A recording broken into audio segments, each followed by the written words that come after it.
Hello movie lovers, स्वागत है आपका वाइपर एक्सप्लेन्ड चैनल पर। और आज हम देखेंगे एक मास्टरपीस हॉरर फिल्म को 2018 में रिलीज हुई अ क्वाइट प्लेस। इस मूवी को डायरेक्ट किया है जॉन क्रेन्स्की ने, जो कि इस मूवी में मेन हीरो भी बने हैं, और उनकी वाइफ का रोल किया है एमिली ब्लंट ने, जो कि रियल लाइफ में भी जॉन की पत्नी है। ये कहानी है एक ऐसी दुनिया की जिस पर कुछ एलियन मॉन्स्टर्स ने हमला कर दिया है। ये मॉन्स्टर्स हर आवाज करने वाली जिंदा चीज को मार देते हैं। तो अगर आपको जिंदा रहना है तो आपको हर समय बिल्कुल चुप रहना होगा। अब ऐसी सिचुएशन में ली अपने परिवार को प्रोटेक्ट कर पाएगा या नहीं, चलिए जानते हैं इस मूवी में।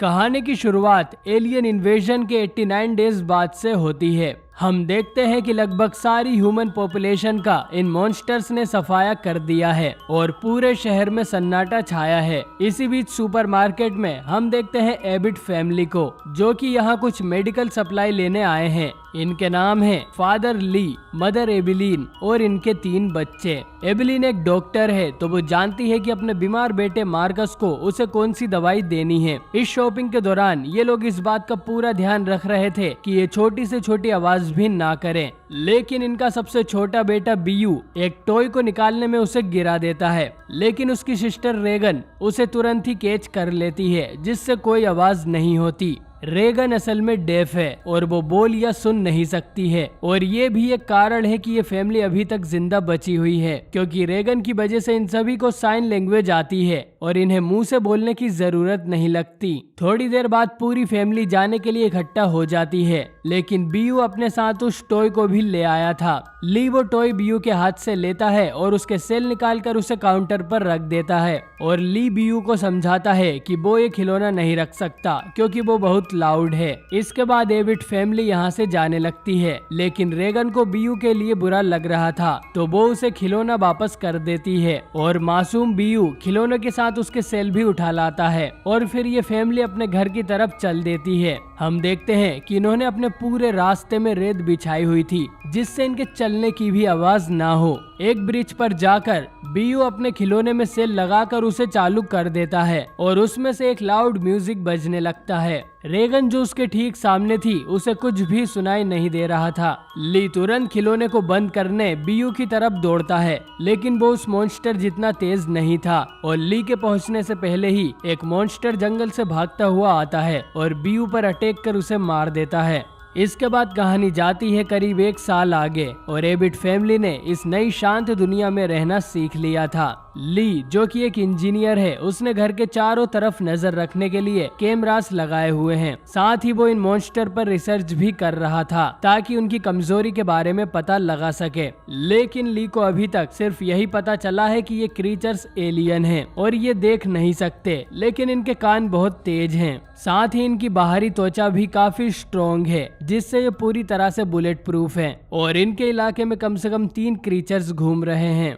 ली हर रोज रेडियो से SOS सिग्नल भी भेजता है, लेकिन अभी तक उससे कोई रिस्पॉन्स नहीं मिला है। वहीं मार्कस घाटी के ऊपर रखे एक ट्रक में बैठा हुआ था। ली उसके पास आता है और उसे घर भेज देता है। हमें पता चलता है कि एबिलीन प्रेग्नेंट है और अपने चौथे बच्चे को जन्म देने वाली है। अब क्योंकि ये बच्चा पैदा होने पर बहुत आवाज करेगा, तो इन लोगों ने बेसमेंट में एक रूम तैयार किया है और उसे ये साउंड प्रूफ बना रहे हैं, और बच्चे के लिए एबिलीन ने एक साउंड प्रूफ बॉक्स भी तैयार किया है, और उस बच्चे को अपना ज्यादातर समय इस बक्से में ही बिताना होगा। ली एक साइलो पर जाकर बैठ जाता है और शाम होते ही उस पर आग लगा देता है, और हमें ये भी पता चलता है कि इस इलाके में काफी दूर कुछ और फैमिलीज भी रहती हैं, और वो भी ली की तरह हर रोज फायर सिग्नल देकर ये बताते हैं कि वो भी अभी तक जिंदा हैं। प्रे करने के बाद ये सभी डिनर करते हैं। डिनर के बाद मार्कस और रेगन मोनोपोली गेम खेलने लगते हैं, लेकिन एक्साइटमेंट में आकर मार्कस एक लालटेन गिरा देता है, जिससे घर में आग लग जाती है। ली तुरंत ही इस आग को बुझा देता है, लेकिन इस आवाज ने क्रीचर्स को बुला लिया था, क्योंकि उनकी छत पर उन्हें किसी के चलने की आवाज आ रही थी।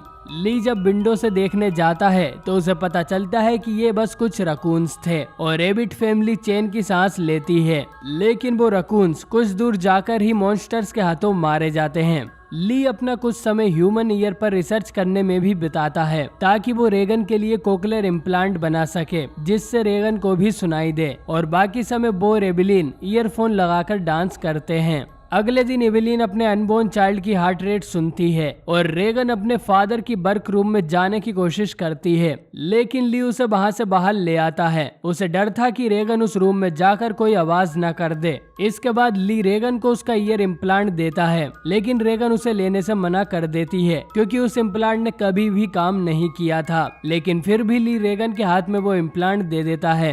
दूसरी तरफ एवेलिन मार्कस को बोर्ड्स की तैयारी करा रही थी, क्योंकि कितना भी बड़ा अपोक्लिप्स क्यों ना आ जाए, बोर्ड के एग्जाम तो देने ही पड़ते हैं। खैर, मजाक से हटकर पढ़ाई करना इम्पोर्टेंट होता है, इसलिए एवेलिन उसे पढ़ा रही है। ली यहाँ आकर बताता है कि उन्हें शिकार करने जाना है, लेकिन मार्कस को डर लग रहा था कि कहीं रास्ते में उन्हें कोई मॉन्स्टर मार न दे। एवेलिन उसे समझाती है कि उसके फादर हमेशा उसे प्रोटेक्ट करेंगे और उसे भी अपने फादर की तरह चीजें सीखनी होंगी ताकि समय आने पर वो खुद अपना ख्याल रख सके। रेगन भी इनके साथ चलने को बोलती है, लेकिन ली उसे मना कर देता है और घर पे अपनी मदर के साथ रहने को बोलता है। इससे रेगन अपने कमरे में चली जाती है और उसे बहुत बुरा लगता है। रेगन बीयू की मौत की जिम्मेदार अपने आप को मानती है और उसे लगता है कि बीयू की मौत की वजह से ली अब रेगन से प्यार नहीं करता। रेगन ली का दिया हुआ इम्प्लांट भी पहनती है, लेकिन उसे फिर भी कुछ सुनाई नहीं दे रहा था। ली मार्कस को लेकर एक नदी के पास जाता है और यहाँ वो मार्कस को एक्सप्लेन करता है कि नदी के पास वो छोटी मोटी आवाजें कर सकते हैं, क्योंकि नदी के बहने की आवाज में उनकी आवाज दब जाएगी। दूसरी तरफ हम देखते हैं रेगन को, जो अपना बैग पैक कर कहीं निकल जाती है और एवेलिन बेसमेंट से कुछ कपड़े ले जाते समय गलती से एक नेल को निकाल देती है। इधर ली मार्कस को एक झरने के पास लेकर जाता है, जहां बहुत ज्यादा शोर था और इस जगह ना सिर्फ वो बात कर सकते हैं बल्कि चिल्ला भी सकते हैं। और अब जाकर हमें मूवी में कोई डायलॉग सुनने को मिलता है। वो दोनों झरने के पास बैठकर बातें करने लगते हैं। मार्कस पूछता है कि क्या वो बीयू की मौत का जिम्मेदार रेगन को मानते हैं और क्या वो अभी भी उससे प्यार करते हैं, जिस पर ली कहता है कि हाँ, वो आज भी उससे प्यार करता है। मार्कस कहता है कि उन्हें ये बात रेगन को बोलना चाहिए। बीयू की डेथ से एबिट फैमिली अभी तक उभर नहीं पाई थी। वहीं दूसरी तरफ रेगन उसी जगह गई थी जहां पर बीयू मारा गया था और यहाँ रेगन बीयू का खिलौना भी रख देती है, लेकिन वो उसकी आवाज करने वाली वायर को काट देती है। वापस लौटते समय मार्कस और ली को जंगल में एक बूढ़ा आदमी मिलता है, जो कि एक औरत की डेड बॉडी के पास खड़ा था। ये औरत इसकी वाइफ है और शायद उस क्रीचर के हाथों मारी गई है। ली उसे इशारा करता है कि वो चुप रहे, लेकिन वो आदमी इस पेन को सह नहीं पाता और जोरों से चिल्लाना शुरू कर देता है। ली तुरंत मार्कस को उठाकर एक पेड़ के पीछे छुप जाता है और वो आदमी एक मॉन्स्टर के हाथों मारा जाता है। इधर घर पर एवेलिन का वाटर ब्रोक हो जाता है और उसकी डिलीवरी होने वाली थी। एवेलिन तुरंत बेसमेंट की तरफ जाती है, लेकिन उसका पैर उस कील में घुस जाता है। लेकिन एवेलिन एक बहुत ही टफ वुमन थी और वो अपने मुंह से बिल्कुल भी आवाज नहीं निकालती, लेकिन उसके हाथ से एक पिक्चर फ्रेम गिर जाती है। एवेलिन तुरंत एक स्विच ऑन करती है, जिससे घर के बाहर की लाइट्स रेड हो जाती हैं, जो कि खतरे का सिग्नल था। एवेलिन वापस ऊपर जाने लगती है तो उसे पता चलता है कि एक क्रीचर उनके घर में आ चुका है। एवेलिन तुरंत एक अलार्म सेट करती है और दूसरी तरफ जाकर छुप जाती है। वो क्रीचर भी नीचे आता है और अलार्म के बजते ही क्रीचर उस तरफ डिस्ट्रैक्ट हो जाता है और एवेलिन घर के बाहर जाने लगती है, लेकिन वो देखती है कि घर के बाहर एक और क्रीचर घूम रहा था। ली और मार्कस रेड लाइट देखते हैं और ली समझ जाता है कि एवेलिन की डिलीवरी होने वाली है। वो मार्कस को एक टॉर्च देकर कहता है कि वो दूर जाकर कुछ पटाखे और रॉकेट्स चलाएं, जिससे मॉन्स्टर डिस्ट्रैक्ट होकर यहाँ से भाग जाएं। इधर एवेलिन का पेन बढ़ता ही जा रहा था और वो एक बाथटब में लेट जाती है। उसे बहुत दर्द हो रहा था, लेकिन वो चिल्ला नहीं सकती थी क्योंकि वो मॉन्स्टर ठीक उसके पीछे ही घूम रहा था। मार्कस ज्यादा टाइम नहीं लगाता और रॉकेट्स को छोड़ देता है, जिनकी आवाज सुन मॉन्स्टर वहां से भाग जाते हैं और एवेलिन के चिल्लाने की आवाज इस शोर में दब जाती है। ये रॉकेट्स रेगन भी देख लेती है और घर के लिए भागती है और ली भी एक शॉटगन लेकर अपने घर में जाता है। वो एवेलिन के पैरों के निशानों का पीछा कर बाथटब तक जाता है, लेकिन अब वहाँ सिर्फ ब्लड ही पड़ा था। लेकिन एवेलिन शावर में छुपी हुई थी उनके न्यूबॉर्न बेबी के साथ। ली उन दोनों को उठाकर बान में ले जाता है, जहां उन्होंने साउंड प्रूफ रूम बनाया था, लेकिन अंडरग्राउंड जाने से पहले ही वो बच्चा रोने लगता है, जिससे मॉन्स्टर्स वापस आ जाते हैं। ली बच्चे के मुंह पर ऑक्सीजन मास्क लगाकर उसे साउंड प्रूफ बॉक्स में डाल देता है, और क्योंकि ये रूम साउंड प्रूफ है तो इसमें ये लोग बातें कर सकते थे। एबेलिन ली से पूछती है कि उनके बाकी बच्चे कहाँ हैं और वो उन्हें सुरक्षित घर लेकर आए। ली प्रॉमिस करता है कि वो दोनों बच्चों को प्रोटेक्ट करेगा और ली अंडरग्राउंड रूम से बाहर निकल जाता है, लेकिन वो ये नोटिस नहीं करता कि मॉन्स्टर ने एक पाइपलाइन तोड़ दी है और सारा पानी अंडरग्राउंड रूम में जा रहा था। खैर, रेगन खेतों तक पहुंच जाती है और ठीक उसके पीछे एक क्रीचर वहां आता है, लेकिन तभी रेगन का हियरिंग इम्प्लांट एक हाई पिच साउंड निकालने लगता है, जिससे क्रीचर के साथ मेगन को भी पेन होने लगता है। इससे क्रीचर वहां से भाग जाता है, लेकिन रेगन को पता ही नहीं था कि वो अभी मौत के मुंह में थी। खैर, रेगन थोड़ा आगे जाकर मार्कस से मिलती है और वो दोनों साइलो के ऊपर चढ़कर सिग्नल फायर जलाते हैं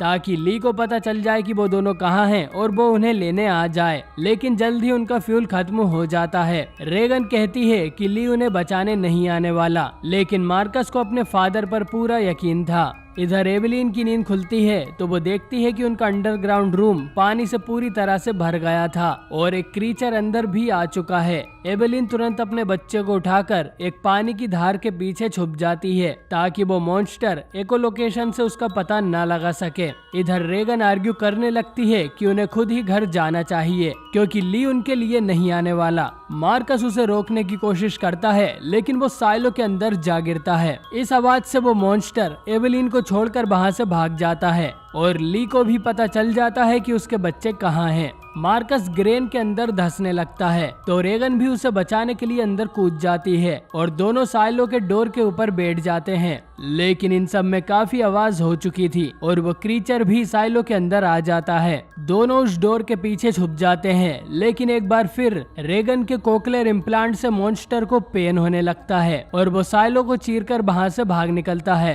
और एबेलिन ये सब कैमरे वाले रूम में जाकर देख रही थी। ली साइलो के पास पहुंचकर अपने दोनों बच्चों से रीयूनाइट होता है, लेकिन इससे पहले वो कुछ करे उन्हें पता चलता है कि वो क्रीचर अभी भी उनके आसपास ही है। ली दोनों बच्चों को ट्रक में छुपने को बोलता है। ली पास में पड़ी एक कुल्हाड़ी भी उठा लेता है और एक मॉन्स्टर ठीक उसके ऊपर था जो कि ली पर अटैक कर उसे घायल कर देता है। ये देख मार्कस चिल्लाता है और मॉन्स्टर उन दोनों की तरफ आने लगता है। एक बार फिर से रेगन की हियरिंग एड में वाइब्रेशन होने लगते हैं, लेकिन रेगन इसे सह नहीं पाती और उसे बंद कर देती है और अनजाने में उसने इस मॉन्स्टर को खुली छूट दे दी थी। अब वो मॉन्स्टर उस ट्रक पर हमला कर देता है। ली देखता है कि उसके बच्चे खतरे में हैं, लेकिन वो जानता था कि क्रीचर को हराना उसके बस की बात नहीं है, तो वो वही करता है जो कि वो कर सकता था। वो रेगन की तरफ इशारा कर उसे कहता है कि वो उससे हमेशा से प्यार करता है और इसके बाद ली अपने बच्चों को प्रोटेक्ट करने के लिए खुद को सेक्रीफाइस कर देता है। ली जोरों से चिल्लाना शुरू कर देता है और क्रीचर भागकर ली के पास जाता है और उसे मार देता है। मार्कस तुरंत ट्रक का क्लच दबाता है और ट्रक घाटी से लड़कते हुए उनके घर तक आ जाता है, जहां एबेलिन उन दोनों का वेट कर रही थी और उसने कैमरे में सब कुछ देख लिया था। इसके बाद तीनों बेसमेंट में जाते हैं, जहां मार्कस अपने छोटे भाई को देखता है और रेगन देखती है कि उसके फादर उसका कोकलेर इम्प्लांट ठीक करने के लिए कितनी मेहनत कर रहे थे। लेकिन थोड़ी देर में वो मॉन्स्टर भी बेसमेंट में आ जाता है। एबेलिन के पास शॉटगन थी, लेकिन हम जानते हैं कि इस मॉन्स्टर की स्किन बुलेट प्रूफ है। मॉन्स्टर एबेलिन और रेगन को डिटेक्ट कर उनकी तरफ बढ़ने लगता है और तब जाकर रेगन के दिमाग की बत्ती जलती है और उसे रियलाइज होता है कि उसके कोकलेर इम्प्लांट की high pitch frequency in monster की वीकनेस है, तो वो उसे ऑन कर देती है, जिससे उसके साथ उस मॉन्स्टर को भी बहुत पेन होने लगता है। इसके बाद रेगन उस इम्प्लांट को माइक्रोफोन पर रखकर उसे और एम्पलीफाई कर देती है, जिससे उस क्रीचर का हेड ओपन होने लगता है और उसके स्किन के अंदर की नाजुक त्वचा एक्सपोज हो जाती है और मौका देखकर एबेलिन इस क्रीचर को हेडशॉट दे देती है और ये क्रीचर मारा जाता है। लेकिन हम जानते हैं कि इस इलाके में 2 मॉन्स्टर और थे जो कि शॉटगन की आवाज सुन इस तरफ आने लगते हैं, लेकिन अब रेगन और एबेलिन को इनकी कमजोरी पता थी, तो वो उन्हें मारने के लिए तैयार थी और ये फिल्म यहीं पर खत्म हो जाती है। तो दोस्तों आपको ये फिल्म कैसी लगी कमेंट करके जरूर बताएं। मुझे तो ये फिल्म बहुत ही ज्यादा पसंद आई है और अगर आपने अब तक इस मूवी को नहीं देखा है तो प्लीज एक बार जरूर देखें। मूवी से जुड़े कुछ फैक्ट्स की बात करें तो रेगन का रोल कर रही एक्ट्रेस मिलीसेंट रियल लाइफ में भी डेफ है। ये पूरी मूवी इतनी क्वाइट थी कि इसमें सिर्फ 25 लाइन के डायलॉग ही बोले गए हैं, जबकि ओरिजिनल स्क्रिप्ट में सिर्फ एक ही लाइन का डायलॉग था। जॉन और एमिली जो कि रियल लाइफ में भी हस्बैंड और वाइफ है, उनकी ये साथ में पहली फिल्म है। पहले एवेलिन का रोल कोई और एक्ट्रेस करने वाली थी, लेकिन जब एवेलिन ने फिल्म की कहानी पढ़ी तो उन्होंने अपने हस्बैंड से कहा कि वो इस रोल के लिए उसे ही कास्ट कर लें। इस मूवी को $17 मिलियन के बजट में बनाया गया था और इसने $340 मिलियन की कमाई की थी। तो दोस्तों हाल ही में इस मूवी का सेकंड पार्ट भी रिलीज किया गया है, जो कि लोगों को बहुत पसंद आया है। तो अगर इस वीडियो पर अच्छा रिस्पॉन्स आता है तो मैं अ क्वाइट प्लेस पार्ट 2 को भी जरूर एक्सप्लेन करूंगा। तो उसे मिस ना करने के लिए चैनल को सब्सक्राइब कर बेल आइकन जरूर से ऑन कर लें और इस वीडियो को लाइक करना ना भूलें। मैं मिलता हूं आपसे बहुत ही जल्द एक नई वीडियो के साथ।